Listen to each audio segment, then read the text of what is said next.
Hi everyone, আজকে আমি আপনাদের সাথে এমন একটা আচার রেসিপি শেয়ার করব যেটা একবার বানালে আপনার বারবার বানাতে মন চাইবে। আর এই আচারের রেসিপিটা হচ্ছে রসুনের আচার, যেটা মশলা, টক আর ঝাল মিলিয়ে এক অসাধারণ কম্বিনেশন তৈরি করে। সো চলুন দেখে আসি কিভাবে এই ইজি রেসিপিটি বানানো যায়। এখানে আমি আধা কেজি খোসা ছাড়ানো ইন্ডিয়ান রসুন নিয়েছি। ইন্ডিয়ান রসুনের কোষগুলো সাধারণত একটু বড় সাইজের হয়। চুলায় একটি প্যান বসিয়ে তাতে আমি প্রায় 1 কাপ সরিষার তেল দিয়ে দিলাম এবং এই সময় চুলোটা একেবারে হাই হিটে থাকবে। তেলটা গরম হলে এর মধ্যে আমি শুকনো মরিচ দিয়ে দিচ্ছি। এখানে আমি 3-4টে শুকনো মরিচ দিয়ে তেলের মধ্যে একটু ভেজে নিব।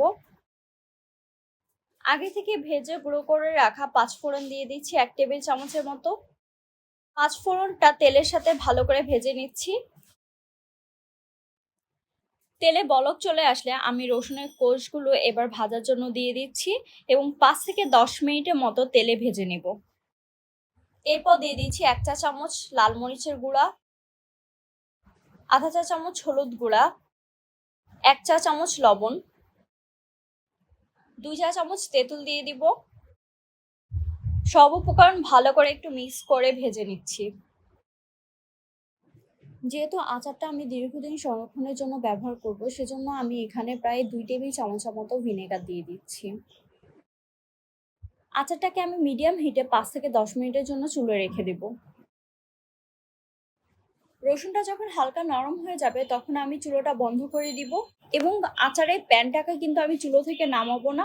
তেলে যে হিটটা থাকবে সেই হিটেই হচ্ছে রসুনটা নরম হয়ে যাবে।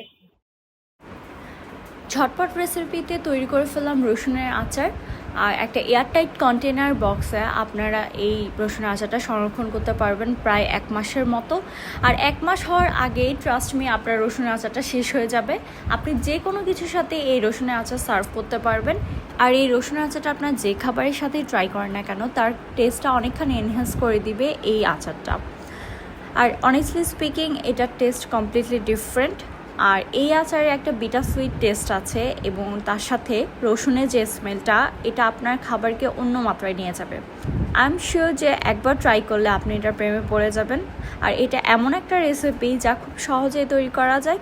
তো আর দেরি কেন, আজকে বাসায় বসে তৈরি করে ফেলুন রসুনের আচার। আর আপনার এক্সপিরিয়েন্সটি অবশ্যই আমাদের সাথে শেয়ার করুন, যাতে পরবর্তীতে আমরা আপনাদের থেকে ইন্সপায়ার্ড হয়ে আরও নতুন নতুন রেসিপি আপনাদের সাথে শেয়ার করতে পারি।